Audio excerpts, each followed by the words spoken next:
Good evening all and welcome to part 2. I hope you're comfortable because it's time to let the darkness take control. Connecticut.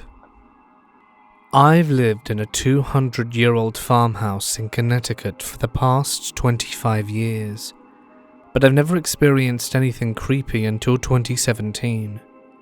It was a hot summer night in July, and I had all the windows in my bedroom open. At around 2:30 a.m., I was awoken to the sound of heavy footsteps outside my home. They started across the road at the top of the hill.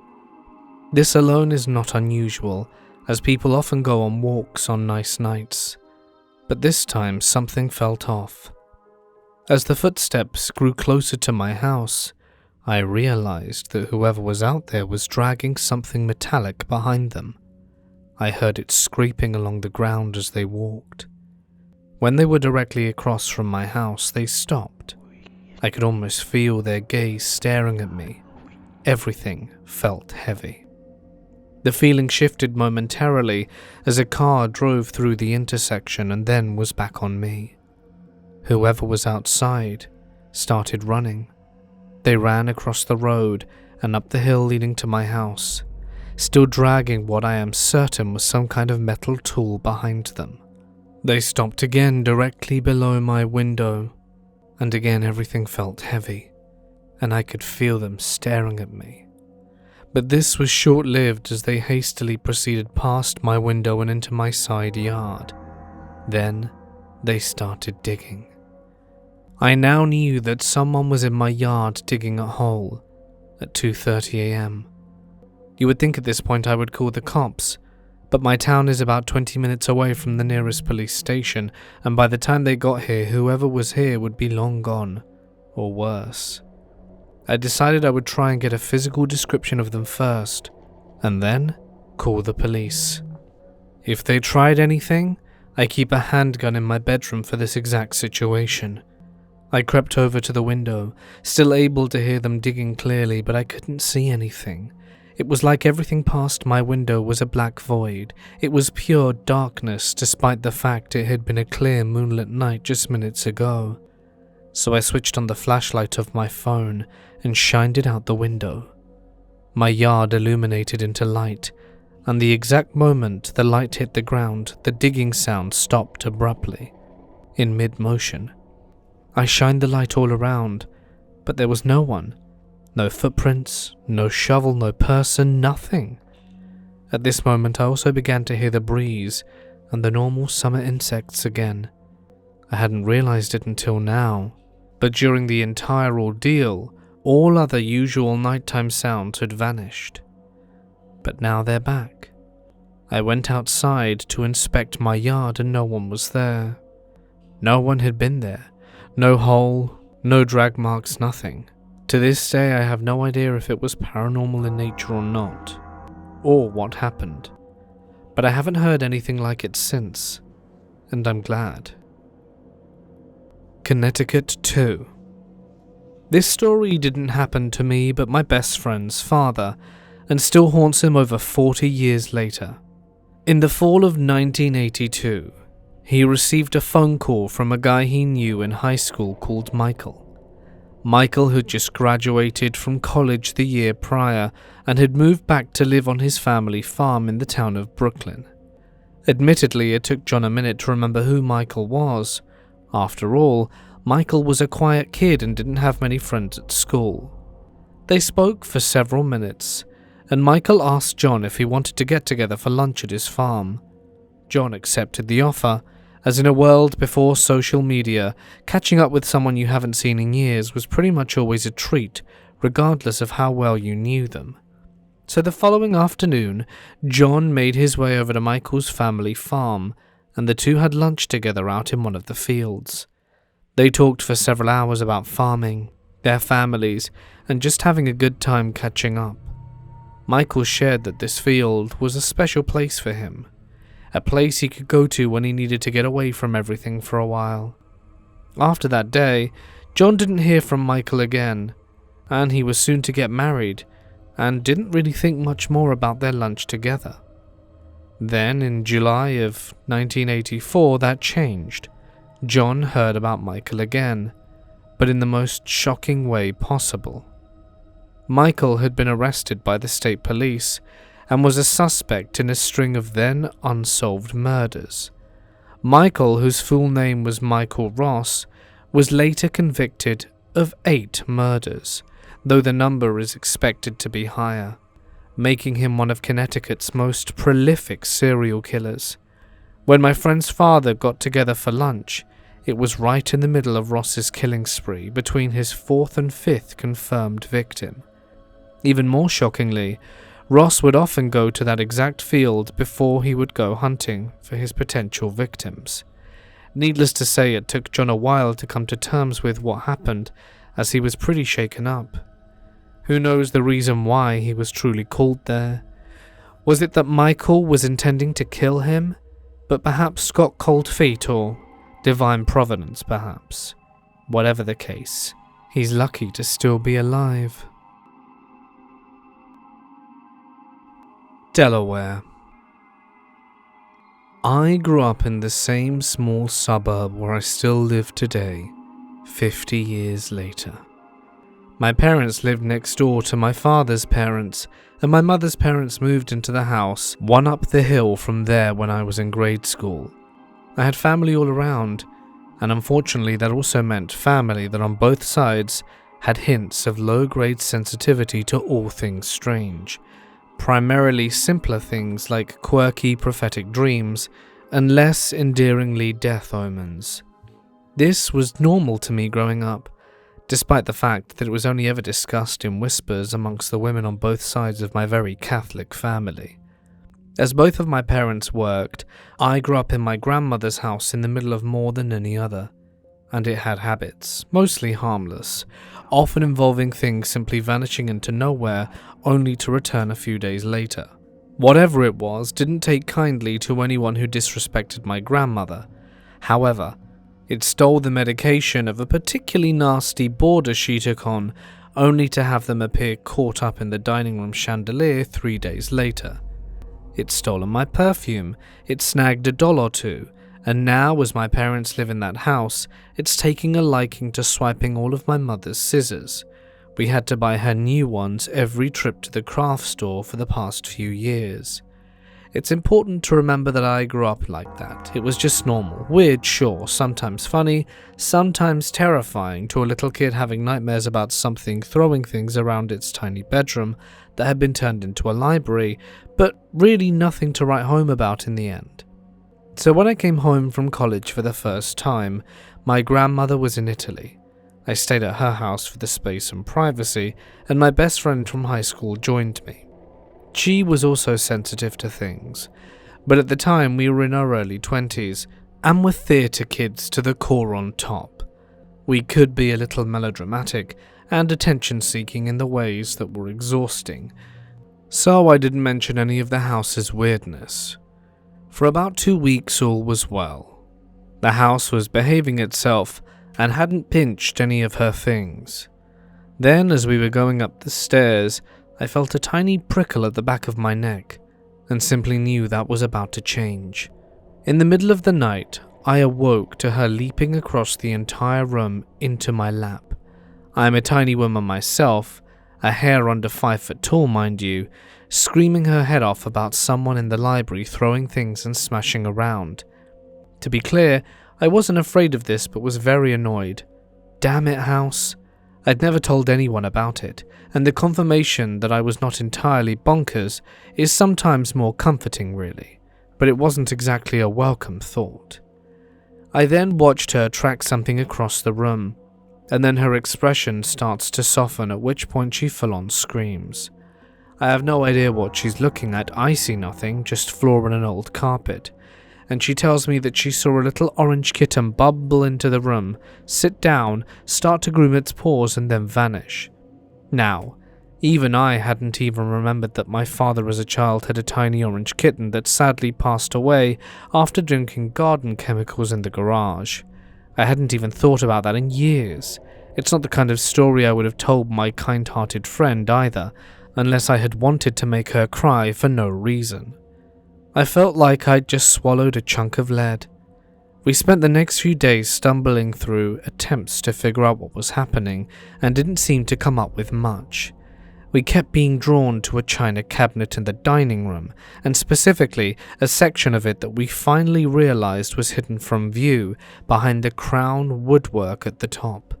The only thing there was a portrait of my grandfather, who passed when I was in first grade and had been bedridden for years prior. He was always a kindly man, the very archetype of the loving grandfather straight out of a Norman Rockwell painting in the family memory, so this made no sense to us. I asked my father about it, and it's worth noting that my father is the most hostile to discussion of these subjects within the family.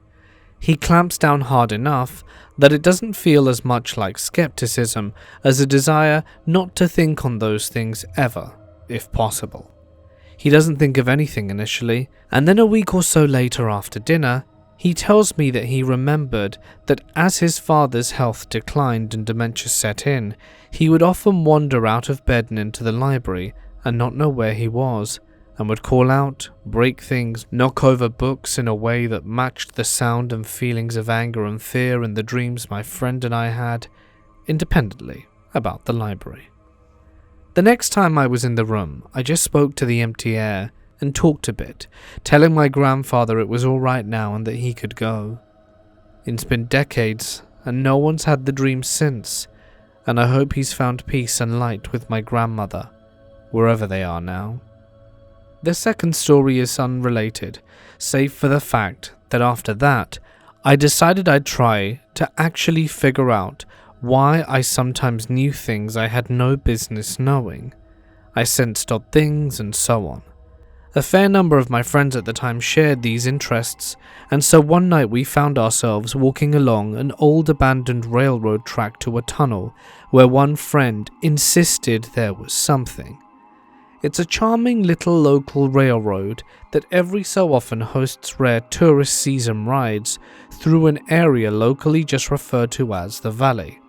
A sprawling and now often opulent suburb with a few lingering farms and estates. Make no mistake, this part of the state is genuinely beautiful, and when I was younger and gas much cheaper, driving through these back roads was a common pastime. We have our rumoured cult house back there, our phantom truck that chases people away related to the site, and the usual cluster of urban legends that most of us had friends swear they'd experienced themselves. He had neglected to mention that it ran through areas that had been parts of the battlefields during the American Civil War and Revolution, which, being fair, is almost everywhere in the vicinity, but the point stands. The further we go along the tracks, the more I can feel the feeling that something's watching us. But it doesn't really set me off, as I'm used to that and still do prefer to simply dismiss it as paranoia. Well, that was going well, until the horror movie classic erupts from a friend of mine's mouth. Guys? It was dark. I'm pretty sure she didn't see me wince. There are a bunch of soldier dudes just staring at us. The friend leading us is one of the most stoic people I've ever known, and he doesn't react at all. This is just old hat to him. I'm trying not to look as unnerved as I am, because I don't want to set my other friend who is seeing this into a panic. I ask her, are they doing anything but staring? No, they're just staring. I think it's going to be alright. Just let us know if they do anything else. I was winging it. It was the best suggestion I could come up with at the time, and it seemed to make sense. Creepy? Absolutely. Dangerous? Didn't really seem to be. I suppose I'd be curious who was tromping around in the middle of the night too if I were one of them. Thankfully, that was all, though we did need to take a moment to sit down and let our nerves settle while my male friend scouted up ahead for any other potential surprises. Finding none, he came back for us and we actually continued on until we crossed the final bridge to the tunnel. Being short and slow, I was the last off the bridge, and the moment my foot landed on the other side, something in that tunnel started growling in a way I felt in the very marrow of my bones. Nope. Fear of heights? Clumsy? Panicky? Yup. but I still got across that bridge at record speed and without hesitation. I have no idea what it was. The friend that led us there had been wondering for years and thought maybe we'd have some idea. I suppose he did learn one thing. It really doesn't seem to like me. I don't feel I need to know anything more about that at all. Florida. This story took place on August 28th, 2005, in St. Augustine, Florida. How am I able to be so specific, you may be wondering? It's because it happened on my 22nd birthday. I'm a huge history nerd, and St. Augustine has a lot of it. It should, being the oldest town in the US. That being said, I've had quite the habit of taking either mini or extended vacations to explore different historical sites or architectural structures. By 2005, they finally finished the renovations on the Casa Monica Hotel, and I really wanted to stay there for my birthday. It's not a cheap hotel, but it is a beautiful one, so it was definitely a special treat. Back then, they used to offer packages like an adventure package, romantic package, etc., and each one came with your hotel stay, a dining experience, and an event. The event was obviously different depending on which one you chose. We, as in my mother and I, chose the adventure package. She very sweetly got this for my birthday. The event that came included in this package was a ghost tour, and this was back before it became the tourist trap event that it is now. Then there were a handful of people doing these tours. Now they're practically on every street corner. I love going on these tours, not because I'm expecting to see ghosts, but because you get to see some of the best history on them, if you get the right storyteller. I've been on many of these tours, from Florida to Colorado and back. And when 8 PM rolled around, it was time for our tour. It was just my mum and I, and another small family aside from the guide himself. Most of the tour was uneventful. The guide was a good storyteller. However, there is a statue of an apparently once very beloved Catholic bishop in the historical area, and this is where my experience began. We were standing in front of the statue, and the guide had just finished telling us the story about his body exploding at the funeral, and while he was telling us this story, this strange sensation came over me. I, to this day, have no idea how to adequately put into words what happened next. I had this weird sensation, like I was physically standing where I was, but all of a sudden really out of it.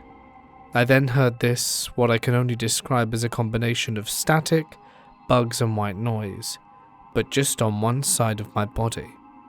The other half of me was fine, no issues at all. I only heard the noise and felt the full sensation on half my body. Needless to say, it put me in a very weird mood, and before anyone assumes a medical issue, I was perfectly healthy. After this occurred, I started lagging behind the group, and my mum, bless her, knew something was wrong. But I couldn't tell her what was wrong, because I didn't know myself. Fast forward and the tour ended outside one of the cemeteries. We didn't really get to explore it on the tour, so we decided to explore it after.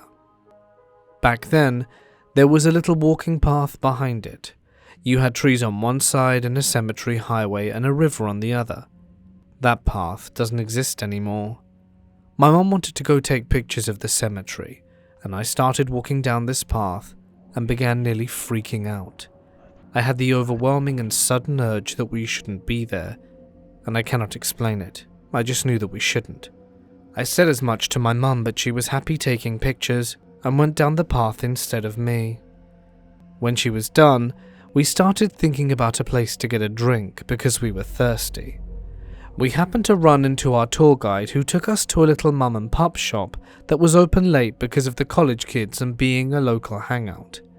Now, before we ran into our guide, I started having this feeling on the side of my neck.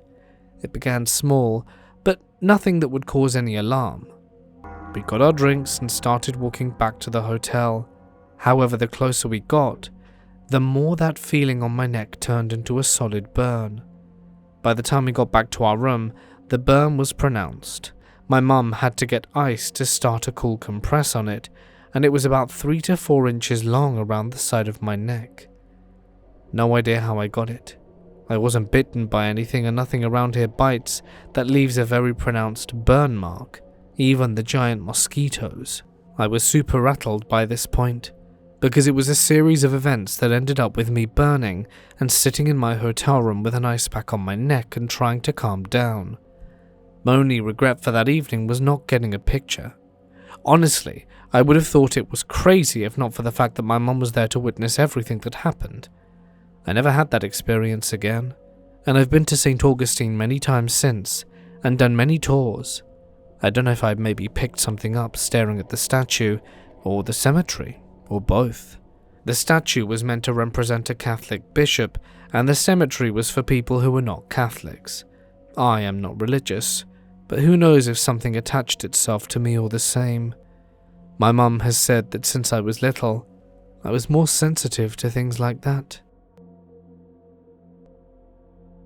Georgia. My father was an occult practitioner, and he was in some really scary stuff. He made black scrying mirrors, one being exceptionally large, and several smaller ones which he apparently was using to trap some kind of entity. I was never sure about it, but seeing it hanging in my parents' bedroom always gave me the heebie-jeebies. I'd hear him at night calling on something as the apartment was very small, and the sound of his voice was frightening to say the least. My mum was sometimes his unwilling participant, and eventually I was too, and that's a whole other story, from which I was doubtedly lucky to come out somewhat sane. Well, long story short, my father was arrested and got himself and my mother thrown into prison for many, many years. My mum only recently got out, so I spent those intervening years raised by my Nazarene granny and questioning my beliefs and dabbling into the lighter side of occult practices. I'm agnostic now, but back then in my late teens, I was very much in tune with my sixth sense and my dreams. I had this horrifying dream one night that I was standing in some great hall of a castle somewhere. Now, I love fantasy and fancy games like Zelda, but this place scared me, and there were people crowded all around me. In front of us was a giant door of some dark wood that stretched as high as the ceiling. Far beyond that door, we could hear screams that suddenly were cut short. All of these people suddenly turned to me and told me it was my turn. In the way of dreams, I was suddenly standing in this dining hall. There was the long, massive table in the center with a ceiling that stretched into the darkness. At the other end, another massive door stood. From it, darkness. I walked in, head lost in the shadows of the ceiling, but I remember its bright red eyes and a silhouette of a massive horn. It said to me that it would have my soul, reached out massive hands tipped with black claws and grabbed my whole face. I felt it dig its claws into my neck. I felt them puncture into me. I felt red-hot blood pour down my neck. I blacked out in the dream and woke up very creeped out. I'm not sure if I slept, but it was the next morning that I realized my father's old black mirror was boxed up behind the headboard of the bed. You could just see it past the bronze flimsy poles. I had a discussion with my then boyfriend about getting rid of it, and we agreed to drive to the middle of nowhere and break it. It was twilight. Sometime later, after several equally and even more disturbing dreams, my boyfriend stops my mum's van that I was driving somewhere out in the middle of nowhere. To this day, I cannot tell you exactly where, except it was probably close to Chickamauga battlefield, which already has a spooky reputation. He stops on some side street. There are leaves everywhere, so it's around autumn. I leaned the mirror, still in the box, up against the side of an embankment. I took out a rubber mallet my mum had left behind and swung it hard at the box. No dice. I said to my boyfriend that I would have to take it out. It's about a foot wide, circular, and made of glass, painted black on one side. My boyfriend, who was extremely superstitious, turned around so he didn't have to actually see it. Now here is where it gets weird. I instinctively pictured a white light around the head of the mallet, and when I reared back and slammed it into the glass, there was no contact. The glass simply shattered into 100 shards and disappeared. There was nothing left behind. We were both spooked and decided to book it. We sped away, the nightmares stopped, and here's another weird thing about the mirror. Before my mum went off to jail, the mirror was behind the same bed. She said she didn't know why in the world she put it there, but it was just automatic. One night, she told me she woke up unable to move, that there was a presence in the bedroom that came close to her. It was dark in the room, and she couldn't really see anything. She just felt something approach her. She said she felt something massive climb into the bed, and she found she could suddenly move. So she rolled onto the floor and reached up for the light switch. That's when something full-on growled at her from her direction of the bed. She flicked the light on anyway, and the presence was gone. She told me suddenly it was morning, and she awoke in a pool of sweat with no memory of getting back into bed. At the time, she didn't put two and two together about the mirror and the entity, and that was not the only thing she experienced. My granny also had some pretty gnarly dreams around the same time, but no one remembered that mirror. After it was gone, I had a horrible next 7 years, which tracks, I suppose.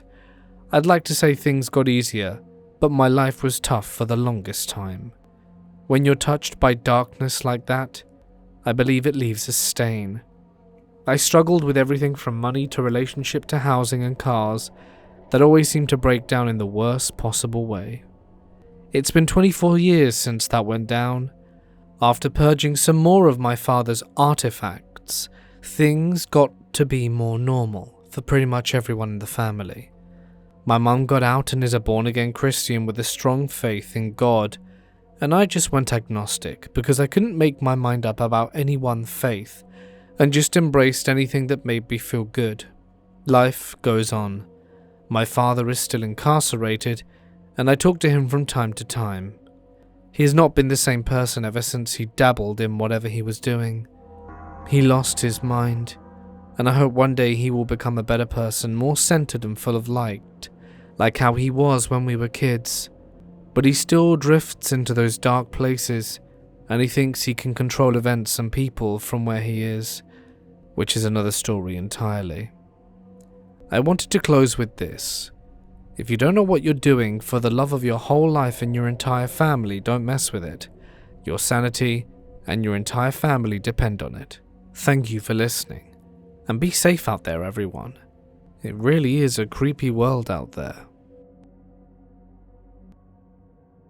Hawaii. Some years ago, I worked for a solar firm as a warehouse manager. I was in charge of their warehouse, which was located at the Kipapa Caves. The warehouse were 2 rented caves and the surrounding lots, which were fenced in. These caves were old military storage units dug into the gulch walls. The caves were around 200 feet deep and 20 feet wide and tall, reinforced with concrete. The solar firm stored their equipment and materials in the caves. There were lots of vehicles, heavy machinery, and a few 40-foot containers were held. I worked there with my driver. The caves had no electricity or plumbing, so a solar system and backup generator powered the caves, and a porta-potty provided relief. Cell reception was spotty at best, so I would have to drive out to make any calls. When I started working there, I had no information on the history of Kipapa Gulch. My work schedule was 6 a.m. to 3 p.m, and when I started work, a lot of the times it was still dark. So when I got there, I would have to power up the caves. If the batteries of the solar system didn't have enough juice, I'd have to power up the generator. I'd normally have to do this using only the light from my phone. It was pretty quiet at our units. The neighboring caves were quite a distance away, and they were primarily used as storage, so we really didn't see anyone around. Rarely a truck would pass by, going up the units further up the gulch. The first thing I noticed that was strange were the dead animals. Walking around the site, I would find dead Jackson chameleons all over the place. They were just there on the ground dead. I figured cats were getting to them. But I also noticed their carcasses were intact, without damage. Looks like they just fell from the trees around the cave. There were also a lot of dead mongoose, minor birds, owls, pigeons and ducks. All intact carcasses, with no predatory marks like bites or scratches. It was pretty weird. Every few days or so, I would hear banging coming from the inside of the containers. These containers were under lock and key, and every time I would hear the banging, I would have to unlock and open the containers to make sure no one was inside. I would open them and find nobody or animals in there. After a few weeks of doing this, I decided to say screw it and stopped checking. I figured the materials inside were just adjusting to temperature change. While working in the cave one day, walking to the back end, I passed a certain spot where I smelled the strong scent of body odor. It was like I passed by very close to someone, but no one was there in the cave that day but me. I walked to the back of the cave, did what I needed to do back there, and proceeded to walk back to the front of it. As soon as I got to the spot where I first smelt it, I smelt the stronger odor just as before. It seemed like I had just passed very close to someone. I got to the entrance of the cave and quickly checked if I'd forgotten to put deodorant on during my morning routine. But no, I did have my deodorant on. Was my mind playing tricks on me? I had a small desk set up at the entrance of the cave where I would work on a laptop. I would check emails from the office and do paperwork, and every so often I would hear a noise coming from the back of the cave. The noise sounded like something was moving, and it sounded like something large, bigger than a mongoose or a cat. At first I would go back there and check it out, but after quite a few times and finding nothing there, I said screw it, and chalked it up to equipment adjusting to temperature changes. One early morning while it was still dark, before my driver left on his route, we heard a woman screaming coming from above the cave. The gulch walls were about 100 feet up, and the sound came from up top. It sounded like domestics and went on for about 15 minutes. My driver and I figured there was a subdivision up there, and a couple were having it out. A few weeks later, during a lull in work, my driver and I decided to drive up a gulch and check out the other caves. We drove about a mile up and came to the last cave. From there we could see our cave and what was directly above it. To our amazement, on the plateau above our cave there was no subdivision, no houses, no roads, nothing. So who was up there screaming? We had a lot of machinery, as I said before. Everything would seem to crap out, even our personal vehicles and property. We would have to call our technicians to come and repair the equipment and machinery, as they were constantly there repairing stuff.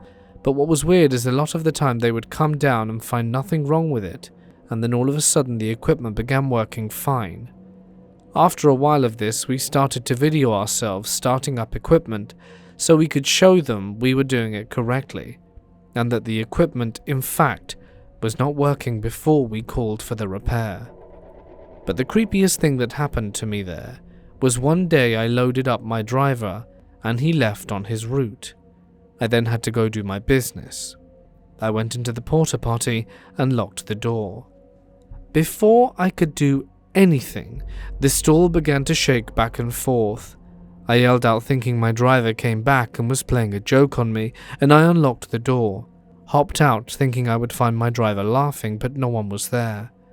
I ran up to the cave to see if anyone was around, but no one was there. I called my driver. The call went through and he was already on the freeway. He thought I was crazy after I told him what happened. After that, I tried not to use the porta potty as much as I could. After a year there, I was laid off due to a slump in the solar business. Only then I decided to seek out the history of the place. Look up the history of old Hawaii Kipapa Gulch and let me know what you think. One of the caves across from where our caves were is where the illegal fireworks disposal crew lost their lives. It said that a crew member was smoking in the cave where they stored and seized all the illegal fireworks. Idaho. I live in Utah, but back in 2017 I went up to Idaho to see the total solar eclipse. On August 20th, the day before the eclipse, my family and I arrived at this open field area next to a road to set up camp. There were some trees around and a wooden fence that ran alongside the road, which isn't that important to the story aside from giving my tent an approximate location. The open field that we planned to camp in began filling up with other people, and soon there were probably around 100 tents or even more in this field, so it was densely populated.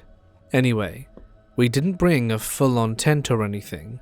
Instead, we brought one of those half-beach tents or whatever they're called, and we planned to basically sleep out in the open. But my grandparents just slept on a mattress in the bed of my dad's truck. We were about 30 to 40 feet away from the road, and as night started to kick in, most of the other campers began to settle down, although some stayed up really late, and we'll get back to those guys later. As I lay in the half-tent thing, I started to realize just how hard it would be to sleep that night. The group of campers, laughing and talking, my grandma's outrageously loud snoring, even though she was over in the truck, and the fact that I didn't have any white noise to help me sleep. I realized there wasn't much I could do, so I decided to gaze at the dimly lit stars in front of my tent. Unfortunately, we were extremely close to a rural and light-polluted area, so I couldn't see much other than the glow of lights of houses and such over the trees. At some point between 10:30 and 11:30, I noticed what I thought to be a plane coming in my direction.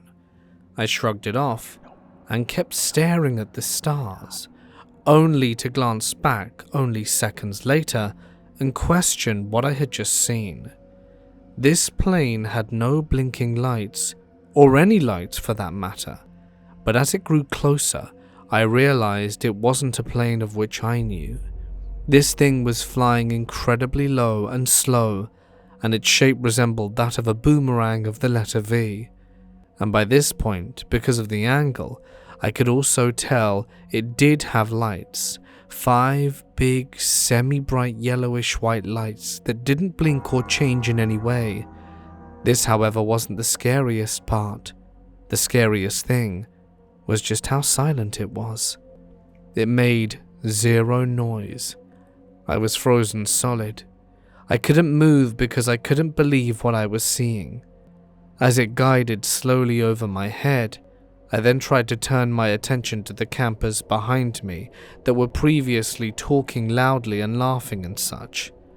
I realized that about the time the boomerang thing flew over the lip of my tent, those people had gone somewhat quiet, and the people that continued to talk sounded somewhat disturbed and confused. They were on the other side of the field, so I couldn't tell what they were saying. After listening to them, I snapped out of my frozen stance and woke up my father, saying, "Dad, I just saw a UFO." All he said was that I was dreaming and to go back to sleep, but I knew for a fact I hadn't been, and I hadn't even gotten close to falling asleep in the first place. After my dad said I was just dreaming, I realized my mistake. I should have gotten out of my sleeping bag and stayed outside and looked up what I saw. Regrettably, I had assumed that by then I wouldn't be able to see it, so I stayed in my sleeping bag and tried for the next hour or so to sleep, although it was very hard to do so after getting hit in the face by adrenaline after seeing whatever the hell that was. It's been 7 years now since this experience, and I still remember it clearly, and I've done some research, and I discovered what I saw was likely a secret military aircraft that closely resembled a stealth bomber in its shape, such as the B-2 Spirit. But why would a stealth bomber have 5 lights? Isn't it supposed to be, stealthy? And why the heck was it flying so slow? I've never heard nor seen planes fly that slow. It was probably only going about 10 to 15 miles an hour, so I managed to discover just recently through my research that what I saw looks exactly like the aircraft depicted in a newspaper for the Phoenix Lights, which was the most viewed UFO sighting in history. I have my doubts on it being a military aircraft, but it seems far more likely to be a military craft than an alien. But I guess ultimately, we'll never know. Illinois. 10 years ago, I was living with my family in a small house in a suburb of Chicago. I was in my emo phase and was looking into the dark side of life. One of those being spirits and specifically communicating with them. This was a shared interest between me and a couple of my other friends, one that led us to using a Ouija board on my 13th birthday. When we first started using it, nothing really happened. It was boring and we ended up moving on to different things, leaving the Ouija board sitting out. Eventually we all got tired and decided to go to sleep. We were all sleeping in my basement, one that wasn't scary or creepy in the slightest. I was asleep for these events, but this is what I was told happened. My friend Hilda was sleeping in front of the Ouija board. She sat up at some point in the night to take a sip of water, and out of the corner of her eye she thought she saw the planchette move on the Ouija board. Everyone was asleep. No one could have touched it. She turned to look at it fully, watching it as it spun around on top of the Ouija board. In a panic, she woke up one of the other friends, Katrina, who insisted they wake me up. So they did, telling me what they had seen. Both Katrina and Hilda were naturally very pale, but to this day, I have never seen them as pale as they were in that moment. We decided to use the Ouija board. They elected me to ask the questions, as it was my house we were at. The first question I asked was, "What is your name?" The planchette moved slowly, all of our hands shaking and hovering over it. It slipped from our fingertips, moving to the letter R. I asked the next question. "How old are you?" Once again, a slow movement as the planchette slipped from under my fingers and landed on the number 0. I was confused but decided to keep going. "Are you male or female?" No movement at first, but after a brief moment of confusion I said, "If you're neither, move to the letter O," and it moved straight there. In the same fashion as questioned previously, sufficiently freaked out, my friends and I decided to wrap things up. Without saying goodbye, we hurriedly put the board back in the box. Nervous chatter filled the room, and my mum woke up, coming down to the basement to scold us for being loud. She immediately knew something was wrong though, and when we told her, she refused to believe us. As she went upstairs, the air felt thick. There was a feeling of dread. It was obvious we all felt it. Unable to fall asleep, we sat up for the rest of the night, daring not to say a word. Months passed without anything else happening. The incident had almost completely slipped my mind. Summer break rolled around, which meant I was spending my days at home on the computer, and my parents were often gone most of the day, my younger brother attending day camp, which left me all alone. One day in particular, I was sitting in my bed watching YouTube when I heard a door slam. Naturally, I thought one of my parents had returned home. I called out to them, letting them know I was in my room, thinking nothing of it. I went back to focusing on my video when I heard a pair of heavy footsteps walking through my house. Footsteps that didn't sound like either of my parents. It sounded as if someone was wearing heavy boots. The footsteps picked up speed, eventually breaking out into a run. I sat in horror as I listened for them to get louder and louder, getting closer with each step. They reached my closed door. I expected someone to crash into it and burst into my room, but there was only nothing. My heart was racing. I felt like I couldn't breathe. The door opened slowly, only wide enough for me to see that there was no one. Despite not seeing anyone, I ran outside and a familiar sense of dread returned. I called my mum sobbing and told her what happened. She came home immediately, walking through the house to find no one. I calmed down a bit and was able to move on.